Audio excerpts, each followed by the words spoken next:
శ్రీమాత్రే నమః. శివదుర్గ ఛానల్కి స్వాగతం. అందరికీ కూడా ఆ అమ్మవారి ఆశీస్సులు ఉండాలని మనస్ఫూర్తిగా ఆ తల్లిని వేడుకుంటూ ఈరోజు మనం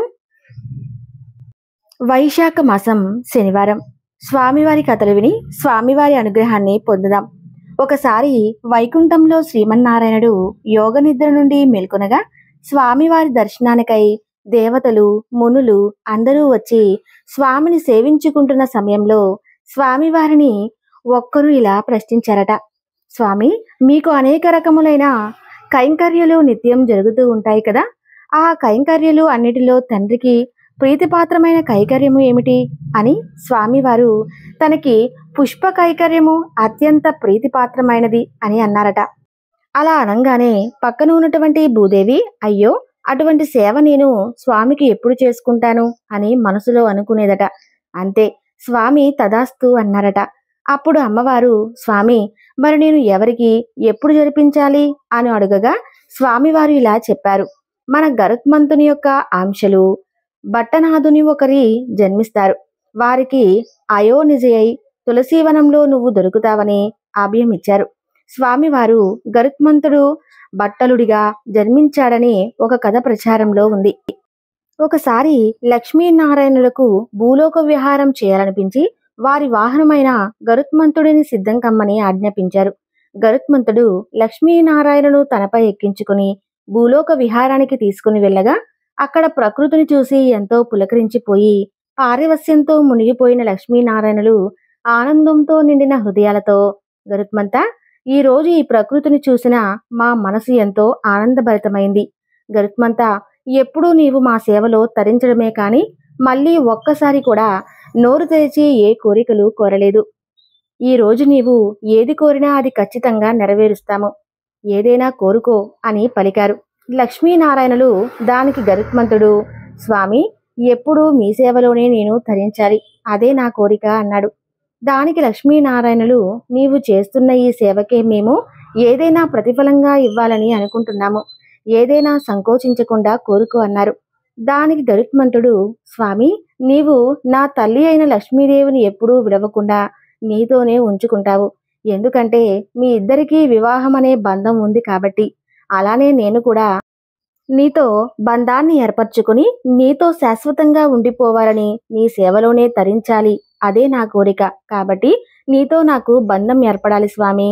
దానికి నీవు నాకు అల్లుడుగా, నేను నీకు మామగారిగా మళ్ళీ మన ఇద్దరి మధ్య ఒక బంధాన్ని ఏర్పరిచి నా జన్మ ధన్యం చేయి స్వామి అన్నాడు వినయంగా గరుత్మంతుడు.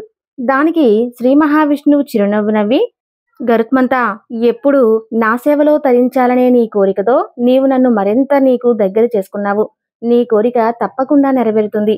నీవు వైష్ణవ బ్రాహ్మణుడిగా పుట్టి ఆల్వార్ పరంపరలో నీవు ఫిర్యాదుదారిగా కీర్తింపబడతావు. అంతేకాక సాక్షాత్తు భూదేవి నీ కూతురిగా అవతరిస్తుంది. అలా అవతరించిన భూదేవిని నాకిచ్చి పెళ్లి చేసి నీవు నా మామగారిగా నాతో బంధం ఏర్పరచుకుని నా సేవ చేసుకునేందుగాక అని శ్రీ మహావిష్ణువు గరుత్మంతునికి వరం ఇస్తారు. దానికి గరుత్మంతుడు ధన్యుణ్ణి స్వామి అని చెప్పి సెలవు తీసుకుంటాడు. తమిళనాడులోని శ్రీ విల్లిపుత్తూరు అనే గ్రామంలో వటపత్రసాయి రూపంలో దర్శనమిస్తున్న శ్రీ మహావిష్ణువు దేవాలయం ఉంది. ఆలయ పూజారి అయిన ముకుంద్ ఆచార్యులు పద్మ దంపతులు గరుత్మంతుడి కుమారునిగా జన్మించి విష్ణు చిత్తుడనే పేరుతో ప్రఖ్యాతిగాంచారు. విశ్లేషకుడు అంటే ఎప్పుడూ శ్రీ మహావిష్ణువు గురించి ఆలోచించేవాడని అర్థం. విష్ణు చిత్తుడు నిరంతరము శ్రీ మహావిష్ణువు సేవలోనే ఉండేవాడు. విష్ణు చిత్తుడి అసలు పేరు భట్టనాథుడు.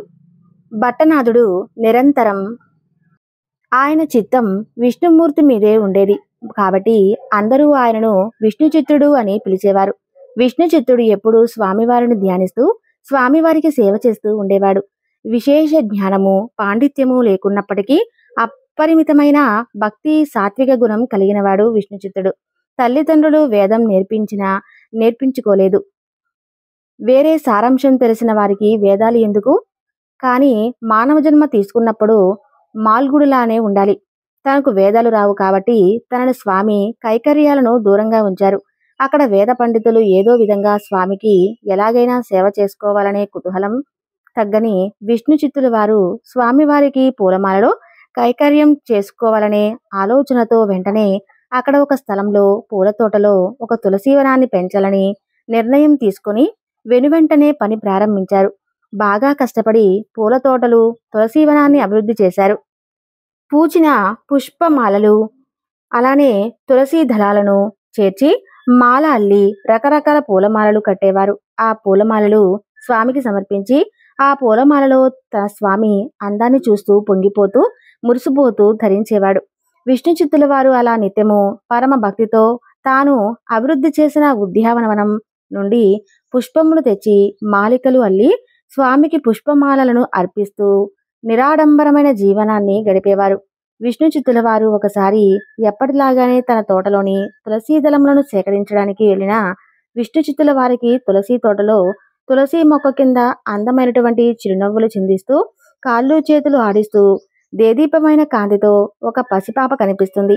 ఎలాగైనా జనక మహారాజుకు తన యాగభూమిని నాగులతో దున్నుతుండగా సీతాదేవి లభించిందో అలాగే విష్ణు చిత్తుల వారికి భూదేవి అవతారమైన గోదాదేవి తులసీవనంలో నలనామ సంవత్సరం కర్కాటక మాసం పూర్వ పాల్గొని నక్షత్రంలో ఆషాఢ శుద్ధ చతుర్దశి రోజున అందంగా ముద్దులొలికేటటువంటి పసిపాపగా విష్ణు చిత్తుల వారికి కనిపించింది.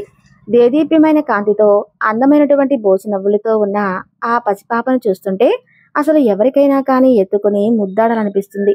ఆ పసిపాప అంతటి అందమైనటువంటి ఆ చిరునవ్వులు, ఆ బిడ్డ తోటలో చూసినటువంటి విష్ణు చిత్తుల వారు ఆశ్చర్యం, ఆనందం అన్నీ కలిపేలా ఆ పసిపాపను చూస్తూ ఉంటారు.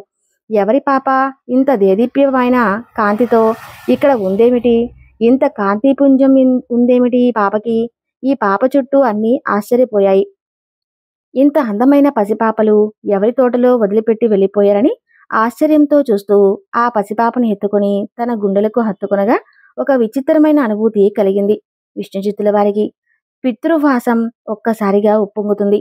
ఇంత చిన్న పాపని తోటలో వదిలిపెట్టి వెళ్ళిపోవటానికి అసలు ఎవరి మనసు వచ్చిందా అని అనుకుంటూ చుట్టుపక్కల చూస్తే ఎవరూ కూడా కనిపించరు. దాంతో విష్ణు చిత్తుల వారు ఆ పాపను తీసుకుని దేవాలయం వద్దకు వెళ్లి ఈ పసిపాప తులసీవనంలో దొరికిందని, ఈ పాప తల్లిదండ్రులు ఎవరో కూడా తెలియదని, ఎవరికైనా ఈ పాప గుర్తు తెలిస్తే చెప్పమని ఊరిలోని వారందరినీ అడగగా ప్రతి ఒక్కరూ తమకు తెలియదని విష్ణు చిత్తుల వారికి జవాబు ఇస్తారు. ఆ పసిపాప ముఖంలోని తేజస్సును చూసిన వారందరూ ఈ పాప ఎవరో కారణజన్మురాలుగా ఉంది. జనక మహారాజుకు సీతమ్మ దొరికినట్లుగా మీకీ బంగారు తల్లి దొరికింది అని అందరూ అంటూ ఉంటారు. ఈ పసిపాప ఎవరు? దైవ సంభూతమని భావించి విష్ణు చిత్తుల వారు ఆమెను ఇంటికి తీసుకుని వెళ్తారు. తీసుకుని వెళ్లి ఆమెకు గోదయ్ అని నామకరణం చేసి గారాబంగా పెంచుకోవటం ప్రారంభించారు. గోదే అనగా తులసీమాల అని అర్థం. తులసీ కోటలో దొరికింది కాబట్టి తన కూతురి తులసి వంటి పవిత్రమైనదని ఆ పేరుతో పిలుస్తూ ఉండేవారు. విష్ణు చిత్తుల వారు గోదయ్ అయోనిజ అంటే తల్లి గర్భాన జన్మించినది అని అర్థం. ఉదాహరణకు సీతాదేవి, పద్మావతీదేవి, కోదండరాం క్రమంగా గోదాదేవి త్వరగా పరిణామం చెందింది. గో అంటే భూమి, దాడే అంటే ఇవ్వబడినది, గోదా అంటే భూమి చేత ఇవ్వబడినది అని అర్థం. గోదాదేవి దినదిన ప్రవర్తమానవుచు అందరినీ సంతోషపెట్టుచుండేది. గోదాదేవి చిన్నప్పటి నుండి తండ్రి దగ్గర ఎంతో ఆరోగ్యకరంగా పెరగడమే కాక తండ్రిలాగే శ్రీ మహావిష్ణు సేవలోనే ఉండేది. తండ్రి నోటి నుండి వెలువడే పురాణాలు, విష్ణు కథలు, భారత భాగవతాలు, రామాయణం వంటి గ్రంథాలు, కీర్తనలు, తమిళ ప్రబంధాలు, తండ్రి కూర్చిన పాశురాలు అన్నీ వింటూ ఎదిగింది. గోదాదేవి తండ్రి భాగవతం చెప్తున్నప్పుడల్లా శ్రీకృష్ణుని తన ప్రియుడని, తాను గోపికనని ఊహించుకుంటూ ఉండేది. గోదాదేవికి యుక్త వయసు వచ్చేసరికి శ్రీకృష్ణుడే తన భర్తని గోదాదేవి నమ్మడం మొదలుపెట్టింది. శ్రీకృష్ణుడి విగ్రహం పూజలలో పెట్టుకుని శ్రీకృష్ణుని పూజ చేస్తూ శ్రీకృష్ణుడితో మాట్లాడుతున్నట్టు, నవ్వుతున్నట్లు, ఆడుకుంటున్నట్లు, రాసలీలల్లో తేలియాడుతున్నట్లు ఊహించుకుంటూ మురిసిపోతూ ఎప్పుడూ శ్రీకృష్ణుడు ధ్యాసలోనే కాలం గడిపేది. గోదాదేవి విష్ణు చిత్తుల వారు పుష్కరాలు కోసి తులసీదళాలతో చేర్చి మాల అల్లేవారు. అలా మాల అల్లుతూ ఉంటే అది చూసిన గోదాదేవి తాను కూడా తన తండ్రి వద్ద పూలమాలు అల్లటం నేర్చుకున్నది. తులసీ దళాలతో మాలికలతో అల్లి పూలమాల ద్వారా గోదాదేవి శ్రీ విల్లీపుత్తూరులోని మూలమూర్తి వటపత్ర సాయికి ప్రేమ సందేశాలు పంపిస్తూ ఉండేది. విష్ణు చిత్తుల వారు గోదాదేవి కట్టిన మాలలు చూస్తూ, అమ్మా గోదా, నీవు నాకంటే అందంగా మాలలు చక్కగా అల్లుతున్నావు తల్లి. ఎంత బాగా అల్లుతున్నావంటే కట్టిన మాలలు స్వామికి అలంకరిస్తే స్వామివారు ఎంతో అందంగా కనిపిస్తున్నారు. చూడటానికి రెండు కళ్ళు చాలవేమో అనిపిస్తుంది తెలుసా అంటారు. అప్పుడు గోదాదేవి తాను కూడా స్వామివారి ఆలయానికి వచ్చి ఆ స్వామివారి యొక్క దివ్యమంగళ స్వరూపాన్ని దర్శిస్తారని, స్వామివారి అలంకారాన్ని తన కళ్ళారా చూస్తారని తండ్రిని కోరగా సరేనని విష్ణు చిత్తుల వారు ఆమెను ఆలయానికి తీసుకురాగా స్వామివారి విగ్రహాన్ని చూస్తూ గోదాదేవి, ఆహా, ఎంత అందంగా ఉన్నారో స్వామివారు, స్వామివారిని చూసిన నా కళ్ళు తెరిచాయి అని పరవశించిపోయి స్వామివారిని చూస్తూ ఇలా అంటుంది. భువనైక మోహనకారుడివి, నిన్ను నా అందం ఏ విధంగా ఆకర్షిస్తుంది, మీ అందం ముందు నా అలంకరణ ఏమాత్రం సరిపోదు అంటూ గోదాదేవి భక్తిలో మునిగిపోయి పారవస్యంతో మాట్లాడుతుంది. నిత్యము శ్రీకృష్ణుడి ప్రతిమ వద్దకు వెళ్లి గోదాదేవి తాను వెన్న దాచి పెట్టానని తిరగడానికి రమ్మని శ్రీకృష్ణుడిని పిలిచి బ్రతిమలాడేది. శ్రీకృష్ణుడు రాకపోయేసరికి కోపగించుకునేది, విసుక్కునేది, బాధపడేది. శ్రీకృష్ణుడిని ఎంత పిలిచినా ఎలా పిలిచినా రావటం లేదని ఒక చోట దిగాలుగా కూర్చుని అటూ ఇటూ శ్రీకృష్ణుడు వస్తాడేమో అని చూస్తుండగా తన తండ్రి అయిన విష్ణుచిత్తుడు స్వామివారి కోసం కట్టిన పూలమాల వైపు తను చూపు పడింది. వెంటనే తనకు మెరుపు లాంటి ఆలోచన వస్తుంది. శ్రీకృష్ణుడు అలంకార ప్రియుడు అని తన తండ్రి చెప్పగా విన్న విషయాన్ని గుర్తుంచుకుంటుంది.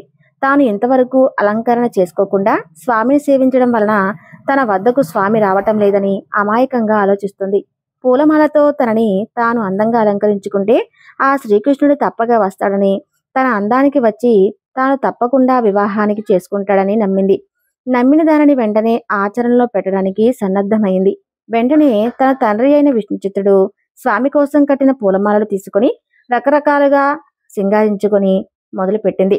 ఆ పూలమాలికలు చూసి తులసీమాలలను తన మెడలో వేసుకుని సిగలో ఉంచుకుని కొన్ని ధరించి అలంకరించుకున్న తర్వాత గోదాదేవి పరంధాముని వివాహమాడడానికి సరిపోవునని తన సౌందర్యమును నీటి బావిలోనూ చూసుకుని మురిసిపోయి శ్రీకృష్ణుడి ప్రతిమ దగ్గరకు వెళ్ళి, చూడు కృష్ణ, నీకోసం ఈరోజు నీ వంటి రంగులో ఉన్నటువంటి పరిమళాలని వేసుకున్నాను, నీ వంటి పైన అలంకరించినటువంటి గులాబీ రంగులో ఉండేటువంటి పూలను వేసుకున్నాను, భూములను సింగారించుకున్నాను అని తాను ఏ విధంగా అలంకరించుకున్నది వర్ణించి స్వామికి చూపించి స్వామిని రమ్మని పిలిచేది, బ్రతిమిలాడేది, బాధపడేది.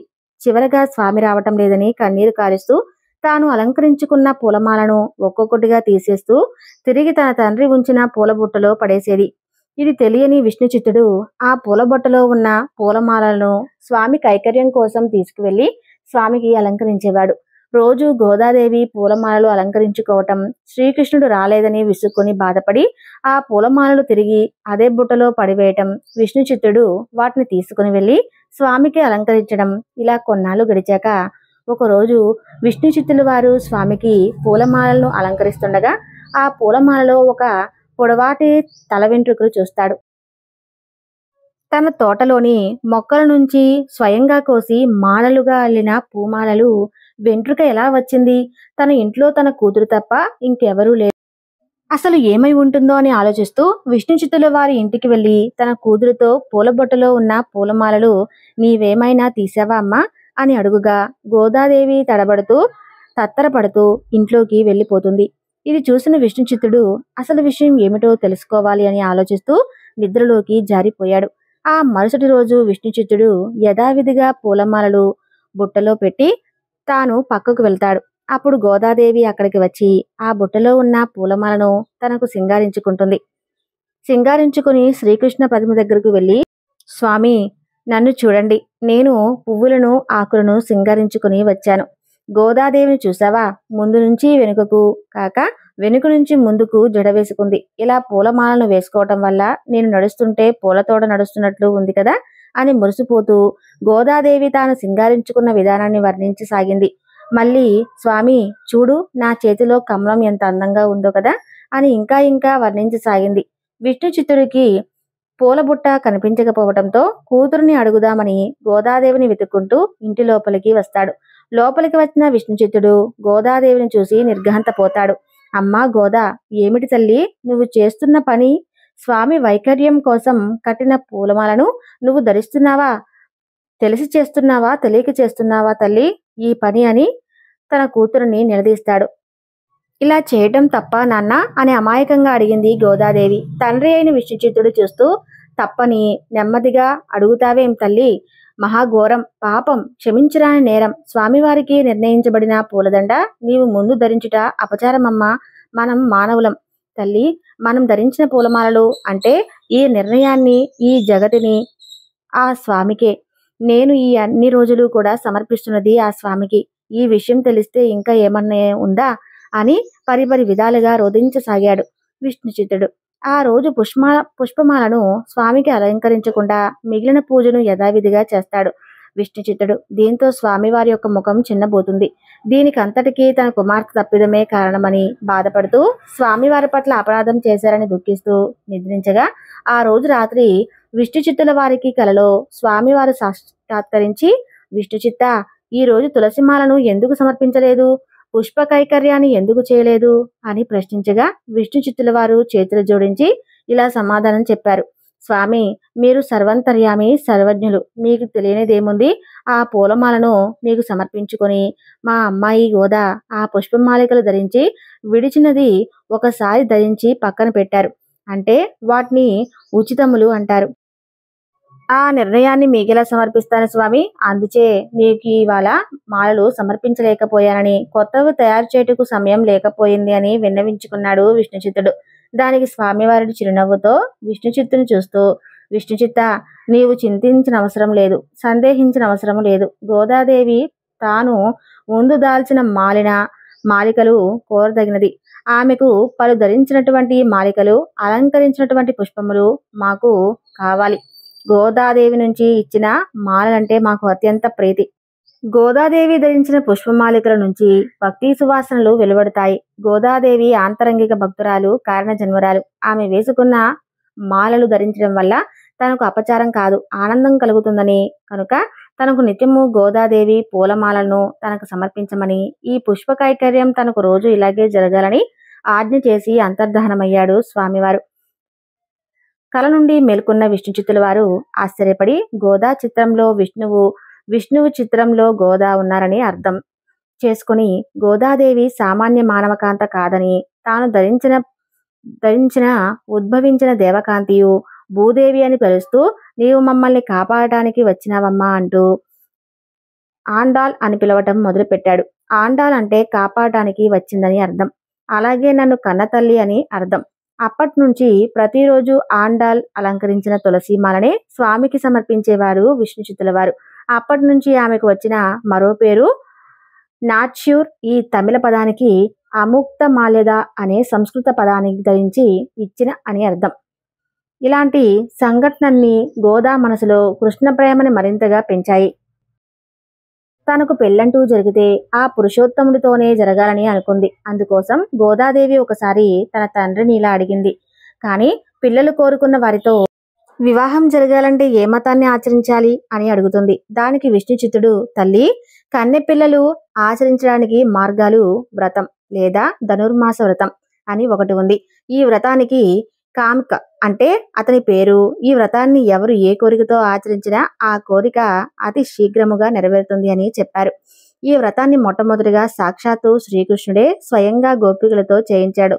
నీవు కూడా ఈ వ్రతాన్ని చేయి, నీకు మంచి జరుగుతుంది అని చెప్పాడు గోదాదేవికి. ఈ వ్రతాన్ని మొదలు పెట్టడానికి ముందుగానే అక్కడున్న కన్నెపిల్లలు అందరికీ వ్రతం గురించి చెప్పి ఈ వ్రతాన్ని వారందరితో కలిసి చేయడానికి సన్నాహాలు మొదలుపెట్టింది గోదాదేవి. ఈ వ్రతాన్ని చేయడానికి మార్గాలు అంటే మార్గశిర మాసం కోసం ఎదురు చూడసాగింది. చివరికి మార్గశిర మాసం రానే వచ్చింది. నెల రోజులు వ్రతంలో గోదాదేవి తనను గోపకన్యగా, తన తోటి స్నేహితురాలను గోపకన్యలుగా, తాను నివసిస్తున్న శ్రీవెల్లి, పుత్తూరు నంద గోకులంగా, అక్కడ ప్రవహించే నదిని యమునా నదిగా తామంతా చేస్తున్న ఈ వ్రతాన్ని తమ నాథుడు శ్రీకృష్ణుని పొందడం కొరకు చేసే విధంగా ఆ వ్రతాన్ని భావించి ప్రతిరోజు ఒక దివ్యమైన గేయంగా రచించి స్వామికి వినిపించేది. ఈ నిష్ఠలతో ఉపవాసములతో గోదాదేవి దీక్ష వహించి ఎంతో నిష్కల్మషమైన మనసుతో ఈ వ్రతాన్ని ఆచరించింది. ఈ వ్రతాన్ని ఆచరించిన 30 రోజుల్లో గోదాదేవి శ్రీకృష్ణుని నా దగ్గరకు రమ్మని, తాను రాకపోతే నిద్రపోనని, జుట్టు దువ్వుకోనని, జడ వేసుకోనని, కళ్ళకు కాటుక దిద్దుకోనని, రకరకాలుగా తిలకాన్ని తీర్చిదిద్దుకోవాలని, పాలు పెరుగు వెన్న నెయ్యి మీగడ నీకోసం దాచిపెట్టానని, అవి తినడానికి రమ్మని, స్వీకరించకపోతే నేను కూడా వీటిని ముట్టుకోనని శ్రీకృష్ణుని బతిమలాడేది. తాను రాకపోయేసరికి కోపగించుకునేది, విసుక్కునేది. ఈ విధంగా గోదాదేవి నిష్కల్మషమైన భక్తితో, వ్రతనిష్ఠలతో, ఉపవాస దీక్షలతో తన మనసుని భగవంతుడిపై లగ్నం చేసి ఆ పురుషోత్తముడిని భర్తగా పొందాలని వ్రతాన్ని ఆచరించింది. ఈ వ్రతాన్ని ఆచరించిన 30 రోజులు వేద సారాంశాన్ని అంతటిని తిరుప్పావై అని పేరుతో ఒక్కరోజు ఒక్క పాశురాన్ని అంటే ఒక్క కేరళలోని శ్రీకృష్ణుని కోసం 30 రోజులు గానం చేసింది. ద్రావిడ భాషలో తిరు అంటే పవిత్రమైనది అని, పావై అంటే వ్రతమని అర్థం. తిరుప్పావై అంటే పవిత్రమైన వ్రతం అని అర్థం. గోదాదేవి రచించిన పాశురాలు కేవలం గీతాలు కాదు, దైవ చింతన కోసం, కర్తవ్య నిర్వహణ కోసం మానవుల్ని నిద్రలేపే చైతన్య దీపాలు. ఒక్కో పాశురం చదువుతుంటే మనకు తెలియకుండానే మనసు పరమాత్మ పాదాల మీద వాలుతుంది. అంతటి మధుర భక్తి పూరితాలుగా పాశురాలను తీర్చిదిద్దింది గోదాదేవి. ఆమె రాసిన పాశురాలు మొత్తం 30. మొదటి 5 తిరుప్పావై ప్రాధాన్యాన్ని తెలియజేస్తాయి. భగవంతుడికి చేసే అర్చన, నివేదన సహా అన్ని ఉపచారాల్లో ఆడంబరాలు అవసరం లేదని, చిత్తశుద్ధి అంటే భగవంతుడు సంతోషిస్తాడని ఈ పాశురాలలో అమ్మవారు తెలియజేస్తారు. భగవతారాధన వల్ల వానలు సమృద్ధిగా కురుస్తాయని, పంటలు దండిగా పండుతాయని, దేశం సుభిక్షంగా ఉంటుందని ఈ పాశురాలలో పేర్కొన్నారు. తరువాతి 10 పాశురాల్లో చేలులతో కలిసి శ్రీరంగనాథుడిని సేవించడానికి గోదాదేవి వెళుతున్న సన్నివేశాల వివరణలు వర్ణితమై ఉన్నాయి. పక్షుల కిలకల రాగాలు, అప్పుడే వికసిస్తున్న పుష్పములు, దేవాలయంలో వినిపించే చిరుగంటల ధ్వని, లేగదూడ అంబారావాలు, వాటి మెడలో గంట సవ్వడి మొదలైన మనోహర ప్రకృతి దృశ్యాల వైభవం వీటిలో కనిపిస్తుంది. 15 నుంచి 20 పాశురం వరకు గోదాదేవి చీలలతో కలిసి చేసిన దేవాలయ సందర్శన విషయాలతో నిండి ఉంటాయి. కాబట్టి నిద్ర విడిచి లోకాన్ని కాపాడటానికి మెలుకోవయ్యా అంటూ రంగనాథుడికి సుప్రభాతం ఈ పాత్రంలోనే వినిపిస్తుంది. ఈ శ్రీకృష్ణుడి అష్టమహిమలలో ఒకరైన నీలాదేవి ప్రాంతులకు కూడా వీటిలోనే ఉంటుంది. తర్వాత 9 పాశురాలు పూర్తిగా భగవత్ విలాసాన్ని ప్రకటిస్తాయి. నిష్కల్మష హృదయంతో తన హృదయాన్ని రంగనాథుడికి అర్పించుకుంటుంది గోదాదేవి. చివరి పాశురంలో ఫలశ్రుతి చెబుతూ ఎవరైతే ఈ పాశురాలు గానం చేస్తారో వారికి భగవంతుడి అనుగ్రహం తప్పకుండా కలుగుతుందని అందులో హామీ ఇస్తుంది. గోదాదేవి ప్రేమకు ఆ పరంధాముడు లొంగక తప్పలేదు. తానే స్వయంగా విష్ణుచిత్తుల వారికి స్వప్నంలో సాక్షాత్కరించి, విష్ణుచిత్త, నీ కుమార్తె గోదా సామాన్య మానవకాంత కాదు, సాక్షాత్ భూదేవి అంశ, అలాగే నీవు గరుత్మంతుని అంశవు. రేపే మార్గశిర ఆఖరి రోజు. నీవు నీ కుమార్తె గోదాని పెళ్లి చేసుకొని ఊరేగింపుగా శ్రీ రంగనాథుని తీసుకురా. అక్కడ నేను నీ కుమార్తెను పాణిగ్రహమును చేసుకుని వివాహ మహోత్సవానికి రాక మేరకు తగిన సామాగ్రి తీసుకుని పాండ్య మహారాజు చెంత ధ్వజ చామరాలతో మరియు రత్నాలచే అలంకరింపబడిన దంతవు పల్లకిలో మిమ్మలను స్వాగతించాడు అని పలికి అంతర్ధానమయ్యారు. స్వామివారు అలాగే అని చెప్పి శ్రీరంగంలోని దేవాలయంలో పెద్దలకు, పాండురాజుకు కూడా కలలో కనిపించి విషయాన్ని తెలియజేస్తారు. స్వామివారు ఆదేశాలను విన్న విష్ణుచిత్తుని సంతోషానికి అవధులు లేకుండా పోయాయి. వెంటనే పెళ్లికి ఏర్పాట్లు చేయసాగారు. ఆ రోజంతా విష్ణుచిత్తుడు గాని, గోదాదేవి కాని తిండి కాని నిద్ర కాని ఎరుగరు. ఎప్పుడు తెల్లవారుతుందా, ఎప్పుడు స్వామిని చేరుకుంటానా అని ఆలోచించుకుంటూ ఆ రాత్రంతా గడిపేశారు. తండ్రి కూతురు ఇద్దరు. మరుసటి రోజు గోదాదేవి తన వ్రతాన్ని పూర్తి చేసుకున్నాక విష్ణుచిత్తుల వారు తన కుమార్తెని పెళ్లి కూతురుని చేసి శ్రీరంగానికి బయలుదేరడానికి సిద్ధం కాగా, పాండ్యరాజు శ్రీరంగం నుండి పండితులను, బ్రాహ్మణోత్తములను మేళ తాళాలతో పల్లికని తీసుకుని వచ్చి విష్ణుచిత్తుల వారితో శ్రీరంగనాథుడు మమ్మల్ని ఆరోపించారు. మీ ఇంటికి వెళ్ళామని, గోదాదేవిని మేళతాళాలతో ఊరేగింపుగా తీసుకురమ్మని చెప్పారు అని చెప్పగా, విష్ణుచిత్తుల వారు ఆనందోత్సాహాలతో తన జన్మ సార్థకమైందని పొంగిపోవచ్చు సకల మంగళ వాయిద్యములు మ్రోగుచుండగా గోదాదేవి శ్రీరంగమునకు తోడ్కొని పోయి సిద్ధం కాగా, గోదాదేవి తాను రచించిన తిరుప్పావై 30 పాశురాలను స్వామివారికి అర్పించాలి అని తనతో కూడా తీసుకుని బయలుదేరింది. తద్వారా పాండ్యరాజు వల్లభదేవునితో పాటు అందరూ కలిసి గోదాదేవి శ్రీ వల్లీపుత్తూరులో నుంచి పల్లెకులో ఊరేగింపుగా మేళతాళాలతో శ్రీరంగంలోని శ్రీరంగనాథ వద్దకు తీసుకువచ్చారు. అక్కడ వారి రాక గురించి ముందే తెలిసిన ఆలయ అర్చకులు ఘనంగా వారిని ఆలయంలోకి తీసుకువెళ్లారు. గోదాదేవి వెనువెంటనే స్వామి దర్శనం చేసుకుని తాను రచించిన తిరుప్పావై 30 పాశురాలను స్వామికి అంకితం చేసింది.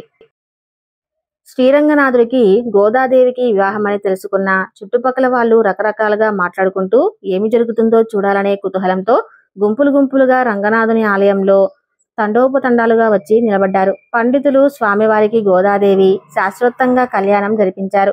ఆ రోజు భోగి పెళ్లి ఆయన వెంటనే గోదాదేవి తండ్రికి నమస్కరించి తండ్రి దీవెనలు తీసుకుంది.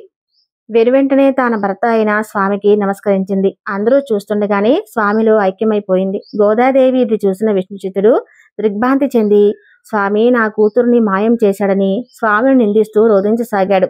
అలా రోధిస్తున్న విష్ణుచిత్తుని చూసి జాలిపడిన స్వామివారు విష్ణుచిత్త ఎందుకు ఏడుస్తున్నావు? నీవు కోరినదే కదా నేను చేసింది అని విష్ణుచిత్తుడిని అడిగాడు. దానికి విష్ణుచిత్తుడు స్వామి నా కూతురుని నా నుంచి దూరం చేశావు అని మళ్ళీ రోధించసాగాడు. అప్పుడు స్వామివారు చింతించకుండా విష్ణుచిత్త నీవు మానవ రూపంలో ఉన్నావు కాబట్టి నీవు ఇంకా ఆ బంధాలు వ్యామోహం నుండి బయటపడలేకపోతున్నావు. ఒక్కసారి నీ వృత్తాంతాన్ని గుర్తు చేసుకో అని తన వృత్తాంతాన్ని గుర్తు చేశాడు. స్వామి తనను తాను దాన్ని గుర్తు తెచ్చుకున్న విష్ణుచిత్తుడు వెంటనే స్వామి నన్ను క్షమించు, నిన్ను ఈ నోటితో నిందించినందుకు నన్ను మన్నించు అని పరిపరి విధాలుగా ప్రాధేయపడ్డాడు. దానికి శ్రీ మహావిష్ణువు చిరునవ్వు నవ్వి చింతించకు విష్ణుచిత్త, నీవు ఇప్పుడు నా మామగారివి కదా, నీ కూతురు మీద ఉన్న ప్రేమతో నన్ను ఎంత నిందించినా నేను పడక తప్పదు కదా అని చిలాస అంగంగా సమాధానమిచ్చాడు.